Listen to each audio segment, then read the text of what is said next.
Bab 13. Perjalanan menuju rumah Maura. Pagi itu, Maura sibuk mengemasi barang-barang yang akan ia bawa pulang ke Jakarta. "Udah siap, Ra?" tanya Miko yang baru saja keluar dari kamarnya. "Ini sebentar lagi selesai kok, Mas," sahut Maura memasukkan barang-barangnya ke dalam travel bag. "Saya tunggu di mobil ya. Jangan lupa kunci pintunya," ucap Miko berjalan ke arah mobil kemudian menyalakan mesinnya. Maura bergegas. Ia menjinjing travel bag-nya, tak lupa ia juga menutup semua jendela dan mengunci pintunya. "Ayo Mas," Bismillahirrahmanirrahim. Maura masuk ke dalam mobil duduk di kursi depan. Tak lupa ia memasang safety belt-nya. Miko terdiam menoleh ke sisi kiri memandangi pembantunya itu beberapa saat. Semakin hari matanya semakin jeli saja melihat kecantikan Maura.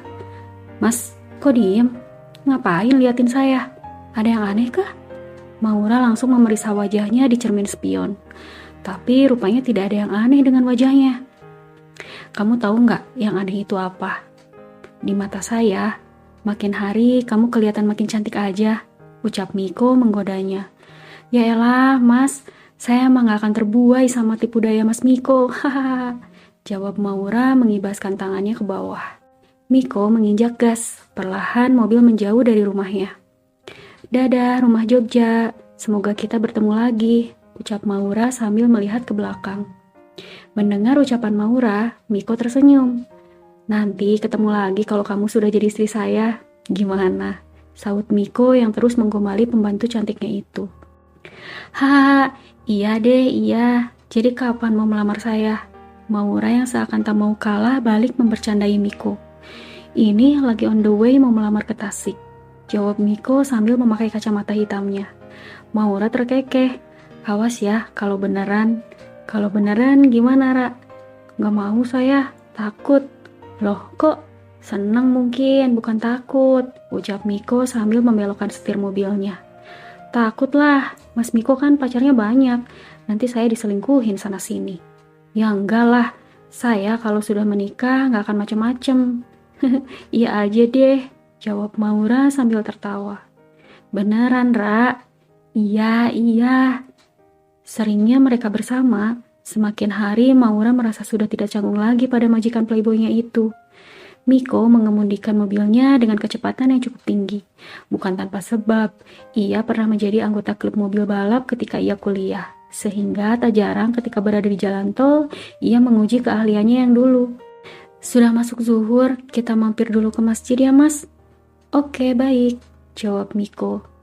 Miko menghentikan mobilnya di parkiran masjid yang cukup megah. Maura turun dari mobil untuk melaksanakan ibadah sholat 5 waktu, sedangkan Miko menunggu di dalam mobil. Miko yang sedari kecil tinggal bersama pembantu itu memang kurang diajarkan ilmu agama. Kedua orang tuanya terlalu sibuk mencari duniawi, sehingga ia dididik dengan harta yang melimpah, bukan dengan ilmu agama. Setelah selesai melaksanakan ibadah sholat, mereka mencari resto untuk mengisi perutnya yang sedari tadi berbunyi nyaring. Kali ini Maura memilih menu ayam bakar kesukaannya. Kini bibirnya terlihat merah dan seksi setelah ia melahap ayam bakar plus sambal terasinya. "Cobain deh Mas, ini sambalnya enak banget," ucap Maura dengan bibir memerah menahan rasa pedas di mulutnya. Miko terus memandang bibir Maura. Kali ini otak nakalnya mulai bertraveling. Membayangkan rasanya mencium bibir Maura yang merah mungil berisi dan belum pernah terjamah oleh siapapun itu. Mas Miko." Maura melambai-lambaikan tangannya ke depan mata Miko. Ia tersadar. Iya, kenapa?" ucapnya gelagapan. "Ini mau nyoba sambalnya enggak?" "Oh, enggak, Ra. Saya nggak terlalu suka pedas," jawab Miko. Setelah perutnya terisi, mereka melanjutkan perjalanan menuju rumah Maura. Maura tertidur di dalam mobil. Setelah 7 jam perjalanan, akhirnya mereka sampai di kota kelahiran Maura. Kini mobilnya mulai memasuki jalanan pedesaan. Terdapat pohon bambu yang rimbun di kanan kiri jalan. Juga terlihat pemandangan bukit-bukit yang hijau. "Masih jauh, Ra?" tanya Miko. "Sebentar lagi, Mas. Ini masih lurus, nanti di depan belok ke kanan, parkirnya di situ aja ya. Kita jalan kaki ke dalamnya." Setelah beberapa menit, sampailah mereka di tempat yang dimaksud oleh Maura tadi. Mereka turun dari mobil. Kemudian Maura memanggil penghuni rumah yang ada di situ. Assalamualaikum, Maijah. Maura memanggil nama tetangganya untuk meminta izin menitipkan mobil Miko di halaman rumahnya. Tak lama muncul sosok wanita yang sudah berumur memakai baju daster bermotif batik menyapa mereka. Waalaikumsalam. Maura, bukannya kamu kerja di Jakarta ya? Sahut Maijah, pemilik rumah. Iya, Mak. Saya pulang sebentar untuk menemui Ibu dan Nisa. Oh iya, saya izin titip mobil majikan saya di sini boleh? Ini perkenalkan majikan saya, Mas Miko. Ucap Maura sambil memperkenalkan Miko. Saya Miko. Saya izin menumpang menyimpan mobil saya di sini apa boleh, Mak? Ucap Miko mengulurkan tangannya bersalaman dengan Maijah. Oh iya, silakan saja, Nak. Jawab Maijah dengan ramah. Maura dan Miko menyusuri jalan setapak, melewati sawah dan kebun. Sepatu Miko yang mahal itu kini kotor oleh tanah merah yang lengket menempel di sepatunya. Miko berjalan secara perlahan sambil menjaga keseimbangan badannya karena jalanan yang berupa tanah merah itu cukup licin karena terkena hujan. Aduh, Mas Miko, maaf ya, sepatunya jadi kotor. Gak masalah, kan nanti kamu yang cuciin. Jawab Miko memilah-milah jalan menghindari kubangan air. Kebetulan saat itu sedang musim hujan yang merata. Tak hanya di Jogja, di Tasik pun sama. Kini sampailah mereka di hadapan satu rumah yang sangat sederhana sekali. Bahkan ukuran luas rumah itu mungkin setara dengan ukuran ruang fitness yang ada di rumah Miko. Assalamualaikum, ucap Maura mendorong pintu rumah yang tanpa gagang pintu itu. Waalaikumsalam. Masya Allah, Maura, teriak ibu memeluk erat Maura, anak kebanggaannya. Tangis bahagia mengalir membasahi pipi ibunya.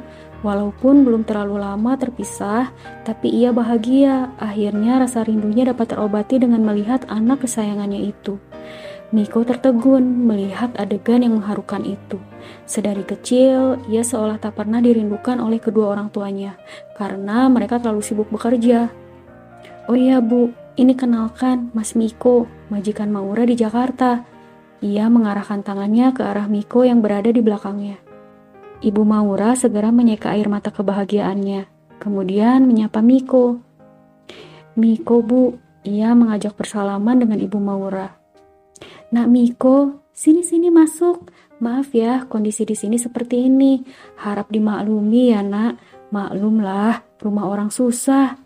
Ucap Bu Maura mempersilahkan Miko untuk masuk dan duduk. Miko duduk di sofa tua yang busanya sudah kempes dan terdapat banyak robekan. Kakinya berpijak di lantai yang belum memakai keramik. Ia melihat ke sekeliling ruangan yang tidak terlalu besar itu. Ia menengadah ke arah langit-langit rumah yang banyak motif bekas bocoran air hujan. Gorden rumahnya pun terlihat sudah banyak robekan.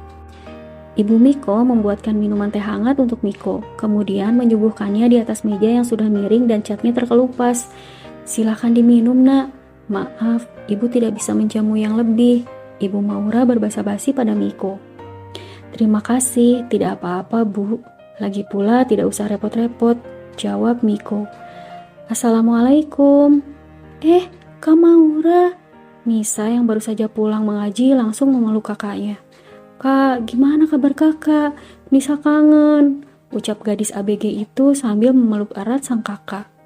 Baik, alhamdulillah, ucap Maura sambil mengelus-ngelus rambut adiknya itu. Ini kenalkan majikan kakak, namanya Mas Miko. Nisa tersenyum, kemudian bersalaman dan mencium tangan Miko. Bu, saya tidak akan lama, hanya mampir sebentar. Kami dari Jogja akan pulang ke Jakarta, ucap Maura. Bermalamlah di sini semalam, lagi pula hari sudah menjelang maghrib, jawab Ibu Maura. Miko bingung, tetapi ia merasa tidak mampu untuk menolak tawarannya, karena hatinya tersentuh melihat Ibu Maura dan Nisa yang sangat rindu pada Maura. Maura menoleh ke arah Miko.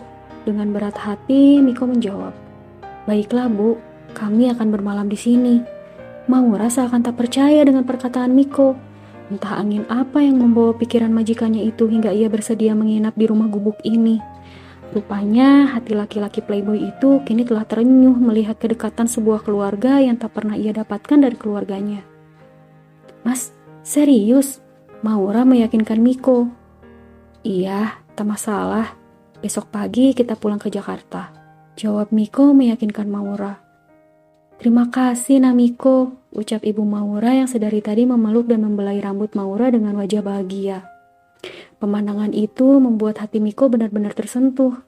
Miko berpikir, mereka memang hidup dalam kesederhanaan, tetapi cinta dan kasih sayang dari keluarga mampu membuat mereka merasa bahagia. Tidak seperti keluarganya, rumah yang megah, besar dan kokoh, kehidupan mewah mentereng tetapi sepi dan tidak ada kebahagiaan di dalamnya. Bab 13 selesai. Tunggu kelanjutannya di bab 14 ya. Buat teman-teman yang belum subscribe channelku, jangan lupa di subscribe dulu. Terima kasih.